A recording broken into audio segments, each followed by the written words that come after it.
Good afternoon, and welcome to another of my talk on the weird world and wonderful world of ancient and historic musical instruments. And the musical instrument I'd like to show to you today is the ancient Semitic lyre. Now, we're all familiar with the lyres from ancient Greece. I mean, it's a very famous picture.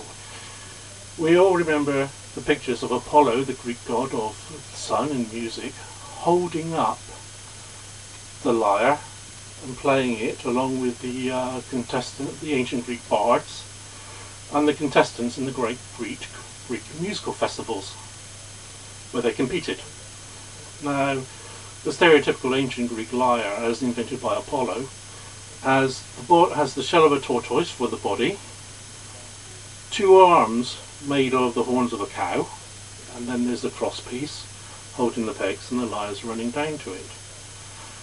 Similar instruments, of course, were played in early medieval Europe amongst the ancient Celtic peoples, the Anglo-Saxons in England, the Vikings, and the Franks and the Germans on the continent.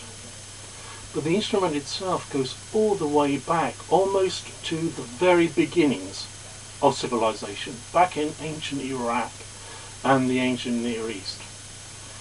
The earliest lyre we found so far has, I think, unless they found one earlier, it dates from about 3000 BC, and it comes from the grave of a Sumerian lady.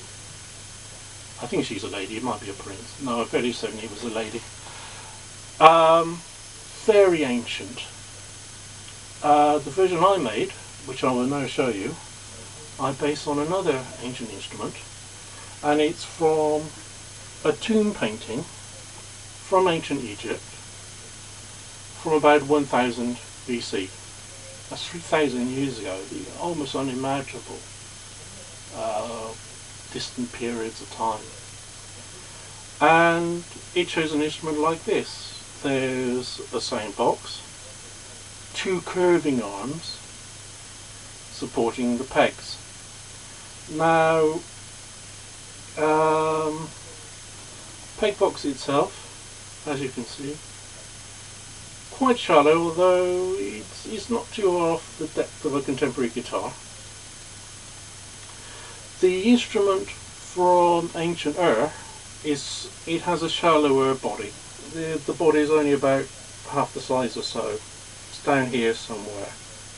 It is, however, very, very richly decorated. I mean, the board is covered with gold, and there is also a bull's head at this side. Also made of gold and with silver and inlaid with lapis lazuli. The bull's head has also got a beard. It symbolises divinity, aggressive masculinity and fertility, which were all highly valued in ancient Mesopotamian civilization. The ancient Egyptian lyres, however, or at least the one that was shown in the tomb painting, was a lot plainer. The strings were made of gut. I've made these strings of wire because the gut strings are very expensive, and I simply couldn't afford to string it all in gut.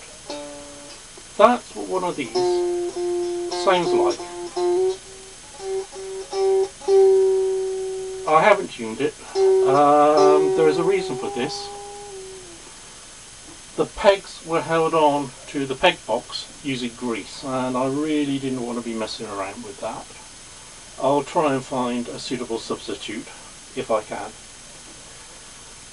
The playing position also differs from some of the representations we've heard of from ancient, we know from ancient Greek art. We're used to them being played at the shoulder, rather up here, or else in a lap down here.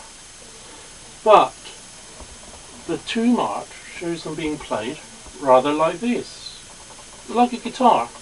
And that's not a bad analogy, because apart from being plucked, they could also be strummed.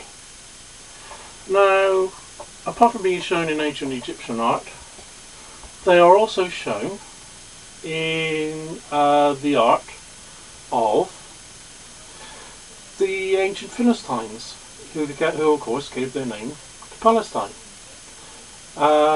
And were called by the ancient Egyptians the Pulsati. There's a painting from from their ancient culture of about 1000 BC. So about the same time as the instrument I tried to recreate here was painted. As I said, they're used all over the ancient Near East. There are other ancient Egyptian paintings showing members of a Semitic tribe, like the ancient Canaanites, the peoples of Edom, Moab, and the ancient Assyrians. They also had this instrument. It was known in Hebrew as kinnor, and when we read in the Bible of King David playing the harp, he was actually playing an instrument very much like this. It also gave its name to the Sea of Galilee. The name of the Sea of Galilee in Hebrew is Gennesaret. Yes, I think so. Gennesaret, and that is actually taken from Kinnor, because the ancient Jews looked at the Sea of Galilee and they thought it resembled a lyre. And that is the ancient lyre as I've tried to recreate it. Thank you for listening. I hope you enjoyed it.